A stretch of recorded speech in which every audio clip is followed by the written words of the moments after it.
Picture this. You're standing right in the middle of the produce aisle at your local grocery store. Oh, I know this feeling well. Right, like the fluorescent lights are just buzzing overhead, the misting system just kicked on, and you're staring down this display of, perfectly shiny, perfectly round apples. Yeah, they look great, but But you want a crisp afternoon snack, and instead you're feeling this creeping, heavy sense of anxiety. You just find yourself wondering about the microscopic, like invisible substances lingering on the skin of that apple. exactly. It's so common. Because you want to make the absolute healthiest choice for your body, but I mean, you feel completely paralyzed by the overwhelming and often totally conflicting information out there about what's actually safe to eat. And, the sources we pulled for this deep dive really highlight how incredibly common that exact feeling is. I mean, nutrition and agricultural food safety are arguably the most misunderstood topics consumers face today. Oh, for sure. So our mission today is to just strip away that intense, often misleading emotion that surrounds conventional farming. We want to bypass all that marketing noise and look strictly at the cold, hard, biological, and regulatory facts regarding our food supply. Okay, let's unpack this. We are basically taking a stack of research and figuring out what pesticides actually are on a chemical level, right? Right, the actual chemistry. Yeah, and how the regulatory systems, like in the United States and Canada, actually calculate risk. And, well, why the organic label you might instinctively reach for, why it doesn't mean what you think it means. Exactly. I mean, to even begin debating whether these agricultural substances are safe for human consumption, we really have to fundamentally understand their mechanism of action. Like how they actually work. Yes, and why they're deployed at such a massive scale in the first place. The discussion usually frames these tools as this single toxic monolith. But the agricultural reality is highly, highly specialized. Right, so the sources break this down into four primary categories, and I really want to look at how they function. So we have insecticides, which target insects. Yep. Herbicides for managing weeds, fungicides for fighting off mold and disease, and, well, rodenticides for controlling rodents. That's spot on. But, I mean, we aren't just talking about dumping some generic poison out onto a field, right? We're talking about very targeted biochemical interactions. What's fascinating here is the sheer specificity of modern crop protection. Let's look at herbicides, for instance. Okay. Many modern herbicides are specifically designed to inhibit a single enzyme found only in the photosynthetic pathway of a plant. Only in plants. Right, and humans obviously do not photosynthesize. Last time I checked, yeah. Yeah, so we literally do not possess the biological receptors or the metabolic pathways that the chemical is designed to disrupt. Oh, wow. So it's essentially it's like a computer virus that's written exclusively to crash a Mac operating system. I love that analogy. Right, like if you're running a PC, you can download that Mac virus all day long and it won't do anything to your hard drive because your code just doesn't recognize the system. Exactly. The chemical is targeting a vulnerability that human biology simply does not have. That analogy hits the mechanism perfectly. The toxicity is inherently limited by those biological differences between mammals and plants or insects. That makes a lot of sense. But, even knowing that, consumers still often wonder why these interventions are necessary at all. Yeah, and I actually have to push back on the necessity argument here. Sure, go ahead. Because I constantly see studies suggesting that, organic farming yields are catching up to conventional yields in certain crops. In some specific cases, yes. So if that yield gap is closing, or, if we can just rely on modern farming technologies like precision irrigation and soil microbiomes, why are we still so intensely reliant on these broad-spectrum chemicals? That's a fair question. Right. Couldn't we just accept a marginally smaller harvest to eliminate synthetic chemicals entirely? The challenge there really lies in the catastrophic vulnerability of scale. We are not talking about managing a little quarter-acre community garden here. Right. We're talking global scale. Exactly. When agricultural production is scaled to feed hundreds of millions of people, a single fungal outbreak, like potato blight or wheat rust, that doesn't just mean a slightly smaller harvest. What does it mean then? It can mean a total crop failure across thousands of acres within days. Wow. Days. Yes, days. The sources emphasize that without these biochemical tools, we would face a staggering loss of global food volume before it ever even reached the supply chain. So the cascading effect wouldn't just be uglier apples or a few extra bug bites on your spinach. Not at all. It would be an immediate, severe contraction of the entire food supply. which I'm guessing leads to astronomical price spikes at the grocery store. You'd see massive inflation, yeah. So it really becomes an issue of fundamental food security and just basic access for people. Precisely.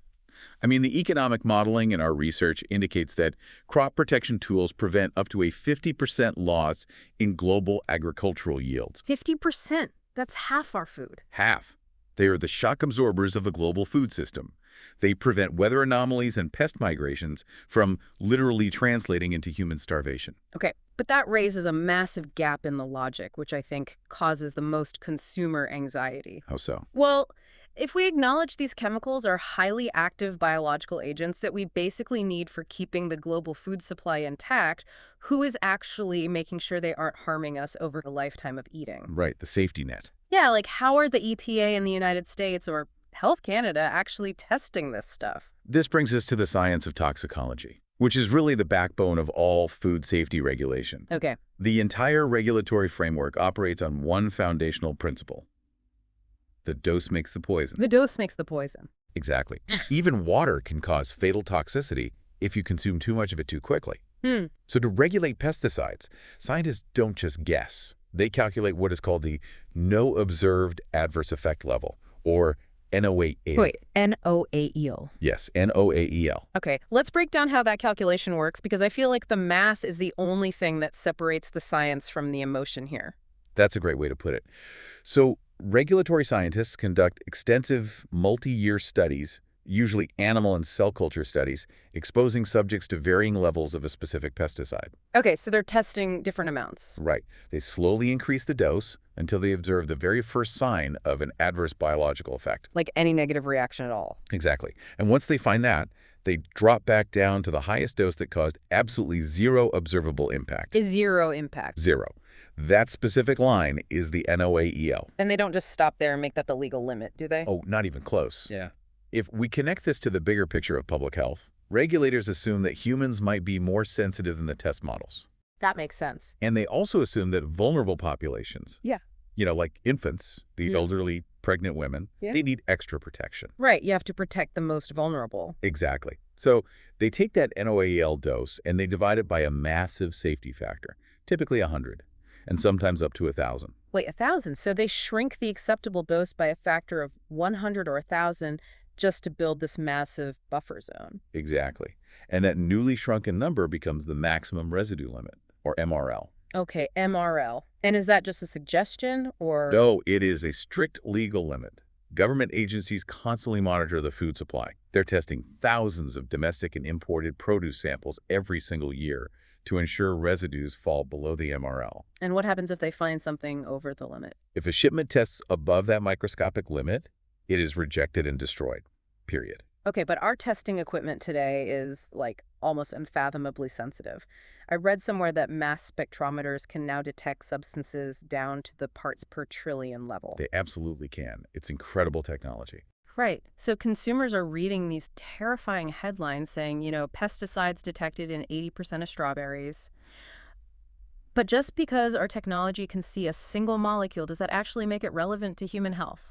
It generally does not. Let me give you an idea of what 1 part per trillion actually looks like. Please do, because I can't even picture that. It's the equivalent of detecting a single second of time across 32,000 years. Oh my God. Or finding 1 single drop of dye diluted into 20 Olympic-sized swimming pools. That is absurdly small. Right. The fact that modern science can detect a compound's presence at that level is a massive triumph of analytical chemistry. But it is absolutely not an indicator of toxicological exposure. That is the crucial distinction right there. Presence versus exposure. Yes. Like, imagine a speed limit analogy, but applied to toxicology. I like where this is going. So the speed limit on your street is 25 miles per hour. If a car drives past your house at 1 mile per hour, the car is present. You can see it. It triggers your security camera. But its presence at 1 mile per hour doesn't pose a threat to your safety. It is operating so far below the threshold of danger that it is functionally harmless. Exactly. The anxiety comes from confusing the mere presence of the car with the actual threat of a collision. And that psychological confusion between presence and danger, Yeah. it's biologically hardwired into us.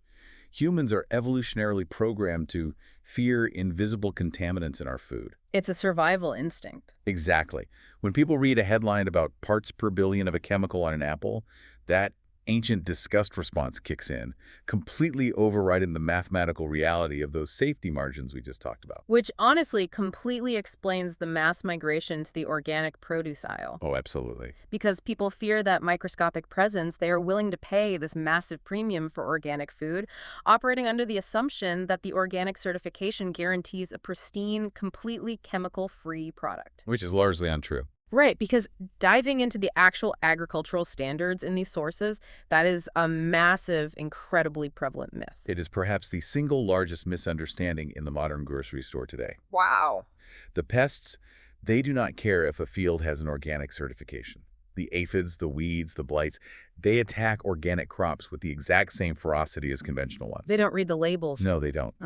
So organic farmers must actively defend their yields, which means organic farmers absolutely use pesticides. Here's where it gets really interesting.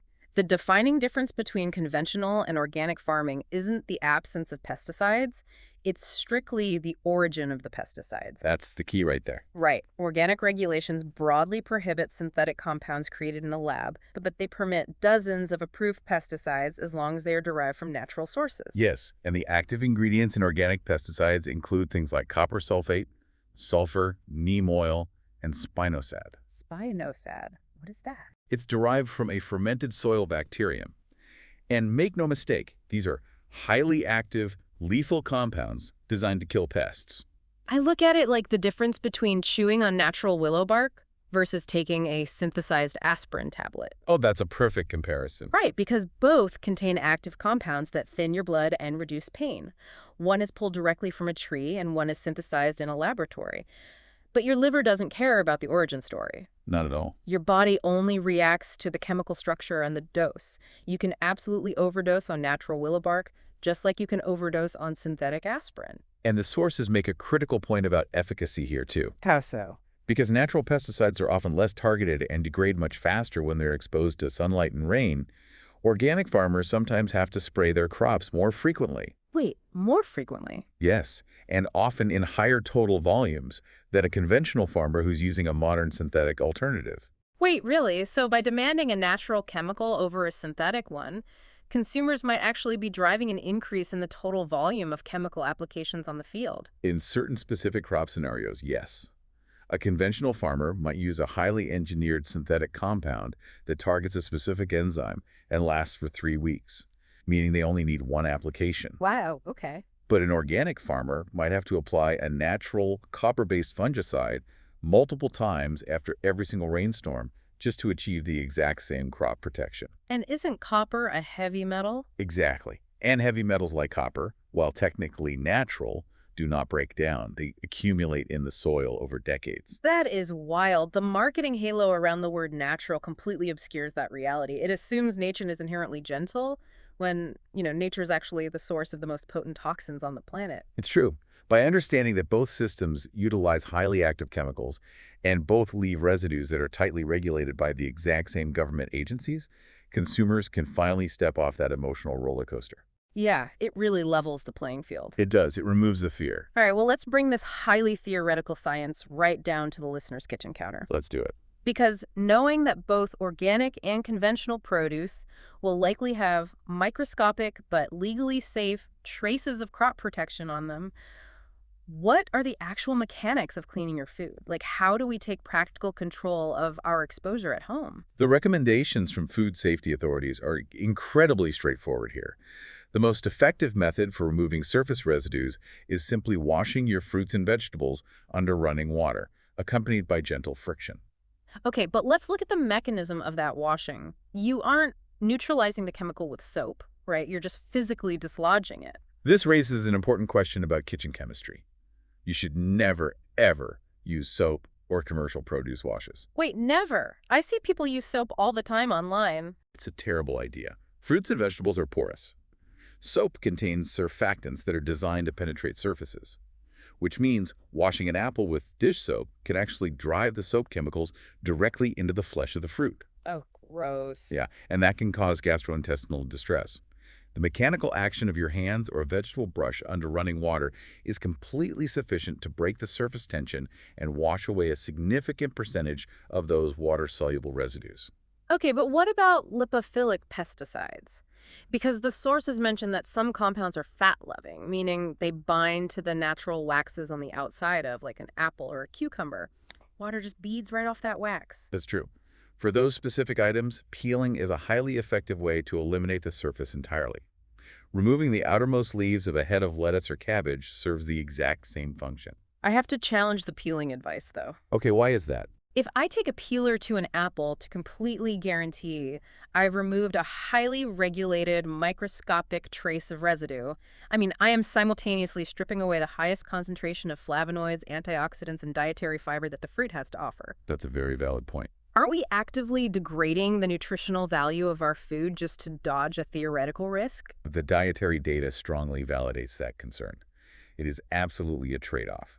However, public health organizations stress that the goal of providing these washing and peeling techniques is consumer empowerment. So it's about making people feel safe enough to eat it. Exactly. If peeling the apple is the psychological mechanism that allows a nervous consumer to actually eat the apple instead of just throwing it away, then they should peel it, because the single greatest risk is avoidance. So what does this all mean? Like, when we put all these data points on a scale, the parts per trillion of regulated residues on one side and the biological necessity of consuming plant matter on the other, how does the math actually shake out for human longevity? The consensus across decades of global epidemiological studies is unequivocal. Unequivocal. Yes. The health benefits of consuming a diet rich in diverse fruits and vegetables exponentially outweigh any hypothetical risks posed by pesticide residues.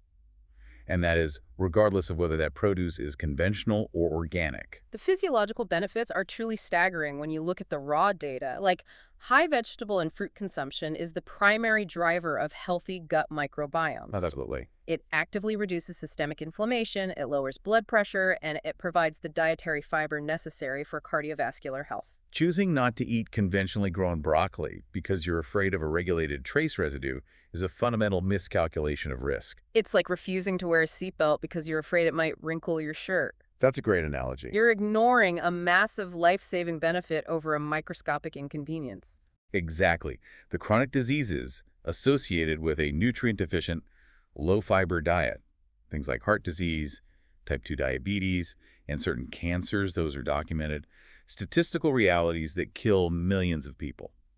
The risks of MRL-compliant pesticide residues are overwhelmingly theoretical. Man, let's just trace our path back from the beginning here. We started in the produce aisle, completely paralyzed by the invisible. The anxiety aisle. Right. But by digging into the actual science, we've entirely reframed the narrative. We established that pesticides aren't just these indiscriminate poisons. They're highly targeted, biologically necessary tools preventing the collapse of the global food supply.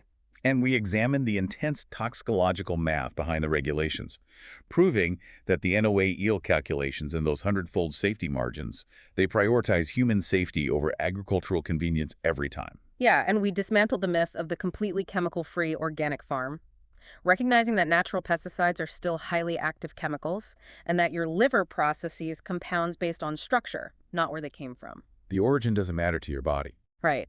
And finally, we looked at the simple mechanical friction of running water as a completely practical tool for kitchen safety. All of which points directly to the ultimate nutritional mandate. Yeah. Just eat the produce. Do not let the marketing noise deter you from the foundational building blocks of human health. So the next time you are standing under those buzzing fluorescent lights in the grocery store, you really don't need to feel that creeping anxiety. You can look at that display of conventional apples or organic apples, whatever fits your budget, and you can shop with absolute data-driven confidence. He says it's the goal. You have the knowledge to build a robust diet, knowing that the regulatory framework is actively working to protect you. And, as we close out, there is one final concept from the research that provides a brilliant secondary layer of protection. And the best part is, it doesn't involve stressing over organic labels at all. Oh, I love a good hack. What is it? The sources emphasize the immense value of a varied seasonal diet. Wait, how does seasonality affect the toxicology? Well, think about the biological accumulation of any given substance. If you eat the exact same conventional strawberry every single day of the year, You are repeatedly exposing your liver to the exact same strawberry-specific fungicide. Okay, I see. It is a tiny, totally safe dose, but it is repetitive. However, if you rotate your diet with the seasons eating strawberries in the spring, stone fruit in the summer, apples in the autumn, and citrus in the winter, you are constantly shifting the chemical profiles you consume. Oh, that is a brilliant biological hack. What if the ultimate secret to food safety isn't obsessively micromanaging the invisible residues on a single ingredient, but instead embracing radical variety? Exactly that. By demanding radical diversity in your diet, your body never sees a continuous year-round exposure to any single agricultural compound. So your body just handles it. Right. Your liver easily metabolizes the trace amounts and just moves on. Nature actually rewards dietary rotation. It provides you with a wider spectrum of micronutrients while naturally diluting any singular exposure risk. That turns the entire shopping experience from this exhausting exercise in fear into an invitation to explore. You aren't just dodging chemicals anymore. You are actively seeking out this vibrant, rotating puzzle of seasonal nutrition. It's a much better way to live. It really is. Well, thank you for joining us on this deep dive.